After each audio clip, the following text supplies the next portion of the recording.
আসসালামু আলাইকুম সবাইকে। সবাই কেমন আছেন? আশা করি ভালো আছেন।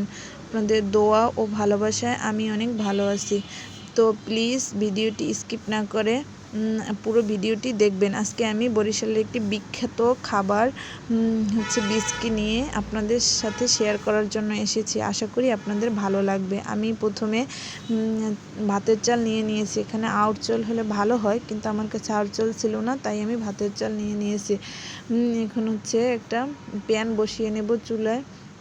লবণ ছাড়া চালগুলো আমি ভালোভাবে ভেজে নেব। অল্প অল্প করে ভেজে নিতে হবে, যাতে ভালোভাবে চালটা ফুটে। এবার চালটা যত ভালোভাবে ফুটবে অত বিস্কিটগুলো ভালো হবে। তো এখন এবারে আমি বাটিতে পানি নিয়ে নিয়েছি। চাল ভাজাগুলো পানির ভিতরে দিয়ে দিব। যত ভালোভাবে চাল ভাজা হবে অতই বিস্কি ভালো হবে। তো আমার ভিডিওতে কোনো ভুল ত্রুটি হতে পারে, অবশ্যই ক্ষমা দৃষ্টিতে দেখবেন।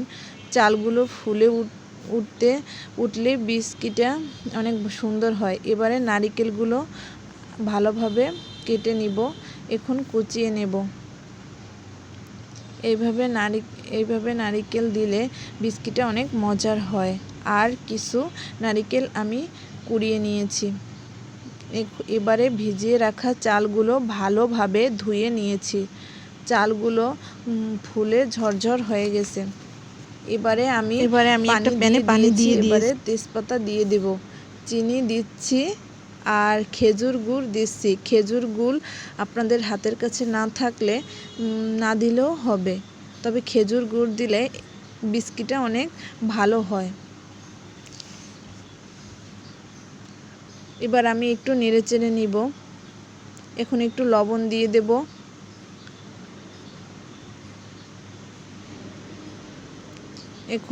এখন আমি নারিকেলগুলো দিয়ে দিব।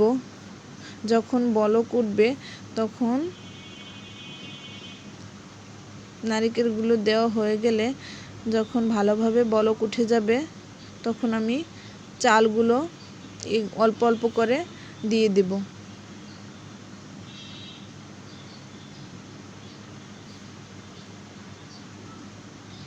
প্লিজ আমার ভিডিওটি যদি আপনাদের ভালো লেগে থাকে, অবশ্যই লাইক, কমেন্ট, শেয়ার ও সাবস্ক্রাইব করে যাবেন। Please please please.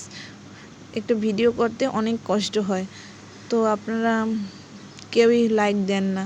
অবশ্যই লাইক দিয়ে যাবেন। তবে নেড়েচেড়ে নিয়েছি। এখন আমি অল্প একটু গরম পানি দিয়ে দেব, দিয়ে আবার ঢাকনা দিয়ে ঢেকে দেব। তো দেখেন, আমি ঢাকনাটা উঠিয়ে নিয়েছি। এখন আমার বিস্কিটের কালারটা কত সুন্দর এসেছে। তো আপনাদের কাছে কেমন লাগছে অবশ্যই কমেন্ট করে জানাবেন। আর এখন আমি একটু ডেকোরেশন করে নিচ্ছি, একটু নারিকেল কুচি দিয়ে। তো ভালো লাগলে অবশ্যই লাইক, কমেন্ট, শেয়ার করে নেবেন আর আমাকে কমেন্ট করে জানাবেন।